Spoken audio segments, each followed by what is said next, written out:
Da da da da da da da.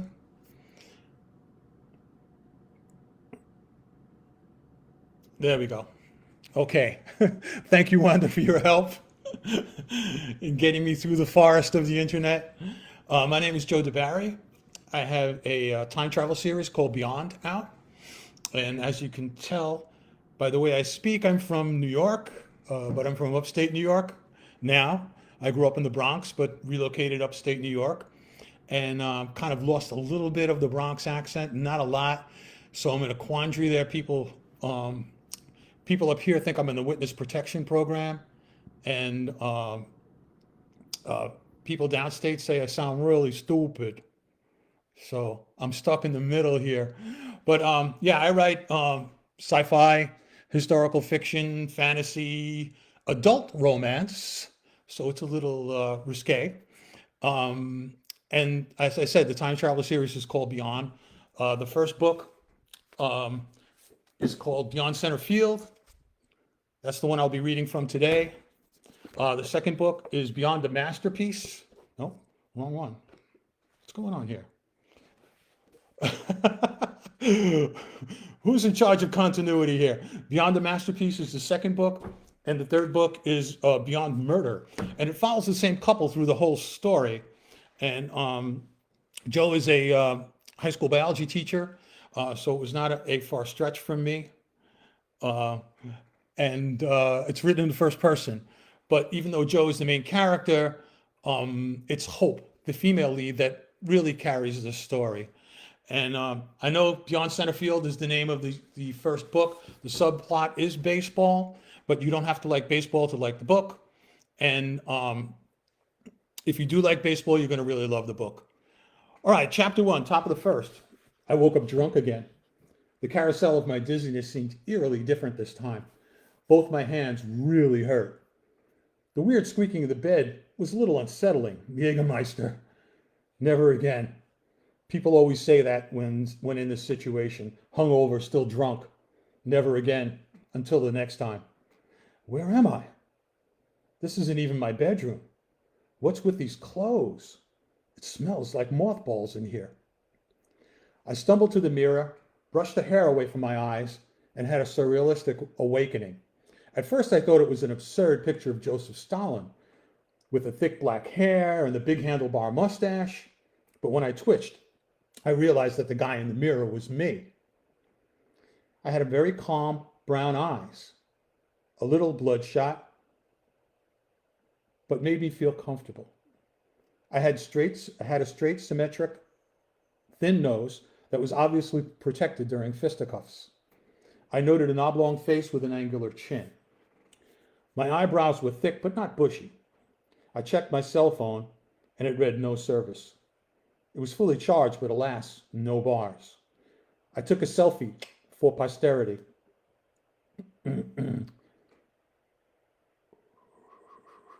What was that clippity-clop from outside? I peeled away the heavy red velvet curtains that appeared as if someone had stolen them from a Nevada brothel. A horse and carriage? What were they doing in the Bronx? I don't live anywhere near Manhattan. The gray buildings were all so small, the streets were paved and cobblestoned and festooned with black iron gas lights. The silence was broken by three distinct, loud bangs on the door. "Smokey, you alive?" came the voice in an Irish accent. It's very confusing since my name is Joe. "Smokey ain't here." "Well, Smokey Joe Ryder, get your bum to the polo grounds. We're late," was the mysterious retort. I smacked myself, and not only did my face hurt, but it reminded me of the excruciating pain in my hand. Apparently, I was either dreaming with pain, or I was in New York City in the Victorian era. Oh, and I was wanted at the Polo Grounds baseball park post haste. A sweet lady's voice followed a timid knock. "Mr. Ryder, your breakfast is here. I will leave it at the door." I opened the door and saw a tray with a plate of 3 fried eggs, a newspaper, and a bottle of scotch, the well-known breakfast of champions. I dumped the eggs down as fast as I could. The thought of the scotch made me nauseous. The newspaper identified the date as August 22nd, 1885. I didn't bother to wash and ran downstairs. "Smokey, good. We can share a carriage to the ballpark." "Get in." That same Irish voice. My buddy acted as if we had known each other for years. What time is it? Better yet, what day is it? I asked, raising my newspaper to shade the sun. Yeah, you tied one on, my friend said. It's Saturday, and we're on the road and playing the Giants. We're playing the Giants? I hope they weren't really Giants.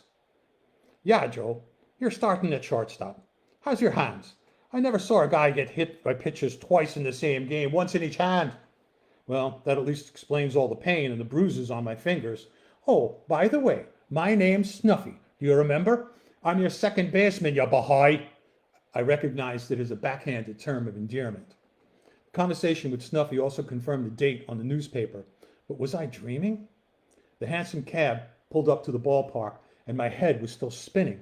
I was in good company, as half the players entering the clubhouse were already drunk or had snuck in bottles of whiskey. Almost everyone was drinking before the game. Snuffy offered me a swig, and I just shook my head. It was only 11 a.m. The manager of our team, as I quickly learned, was also the owner. His nickname was Bags, short for Moneybags. He had won 50% of the team in a poker game last winter.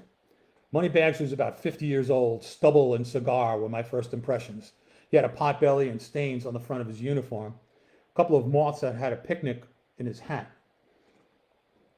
During his pregame speech, he pointed at me. I noticed the calloused hands of a farmer. Playing both owner and manager was a cost-saving tactic, but an unwise baseball decision. Bags didn't know the game. Better for us, the players, for as long as your production was minimal and you talked a good game, you would play.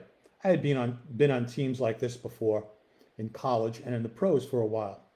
Friendship amongst players was very important. If someone else made a big deal out of what you did, the manager thought you were a valuable part of the team. Camaraderie was vital. Apparently, I was a popular guy. I walked through the clubhouse to a cascade of conversation. 3 for 5 again today, Slugger?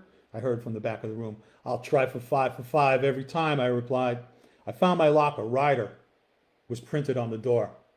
I changed into the uniform and took stock of my equipment. I had a bit of a stocky dad bod at 5'11" and weighed 220, a bit heavy for my liking, but a few chair exercises would solve that. I drank 3 huge glasses of water before heading outside.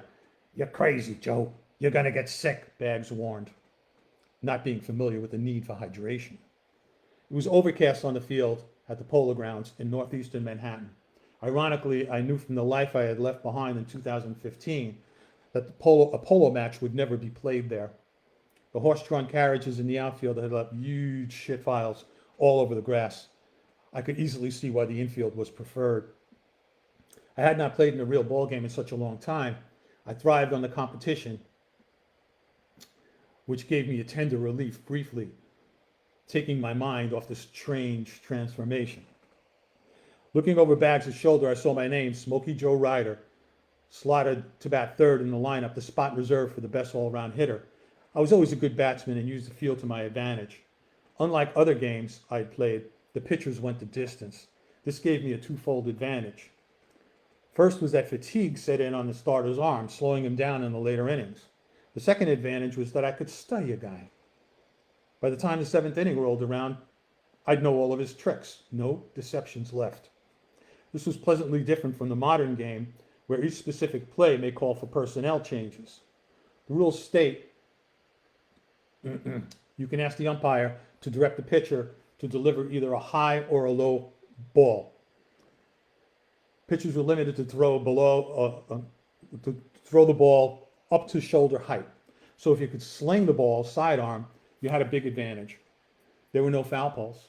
Adjusting to the caveman-like bats we were using wasn't easy. It meant choking up on the handle to give me optimum bat control. The downtime during the first 3 innings was spent whittling down a bat to be a little bit more like the thin-handled modern bat to which I was accustomed. For this year only, bats were allowed one flat side. The gloves were terrible. They're like the ones used to make snowballs, not much better. Some catchers were beginning to wear chest protectors. Others took it as an insult to their manhood. I resolved that if I was going to be stuck here in 1885, a few big changes would have to be made. Giants turned out to be average-sized gents, very good hitters, and not a weak spot in their lineup. Even the pitcher knocked in 2 runs with a base hit in the 5th inning. We were losing by 4 runs towards the end of the game, but we mounted a comeback. In the top of the ninth, we scored a couple of runs and had first and second with only one out. The game ended too quickly when our left fielder, Jim Candy, lined into a double play.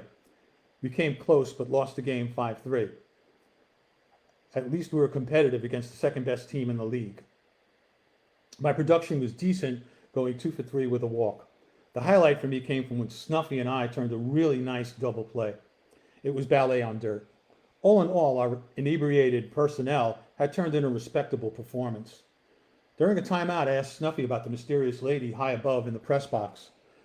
Snuff looked at me cryptically. "You're crazy. What's the matter with you?" "That's Feedy, the news girl, you boy." I questioned Snuffy here and there selectively the rest of the game, trying not to give myself away. "How do you like the flat bats?" "This ain't cricket," Snuffy snapped. "They play that in Sweden or someplace." I showered, got dressed quickly. Now it was time for me to enjoy the evening. The games played during banquet hours, done by 5. I had plenty of the evening left to get into trouble.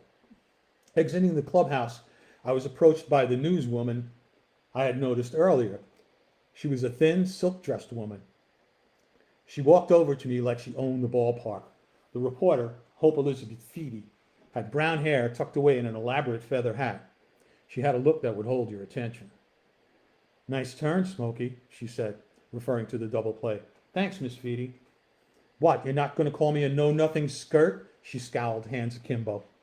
"If I ever did, I must have been angry at something else, because you've got an eye for baseball." I tipped my straw hat.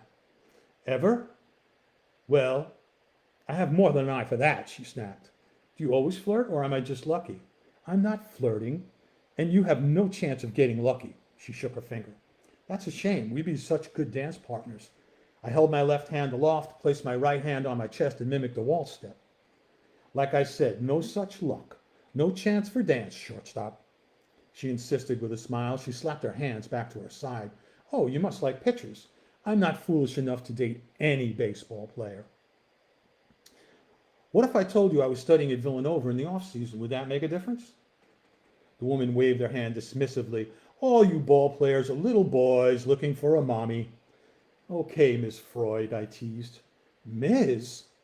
What did you call me? And who the devil layest Freud?" She looked at me as if she had seen a ghost. Oops, I had forgotten when I was for a second.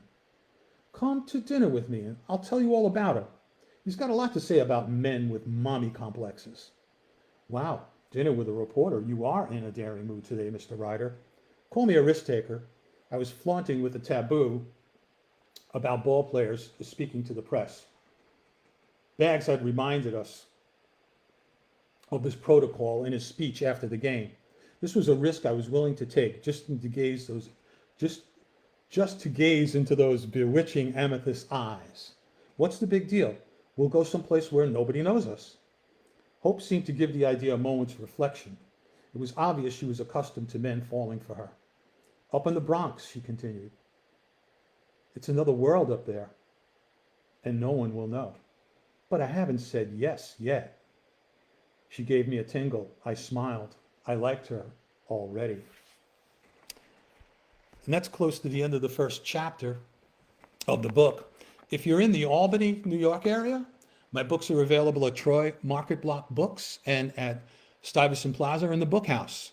I'm also available in Amazon and Book Reads and at joedebarry.com.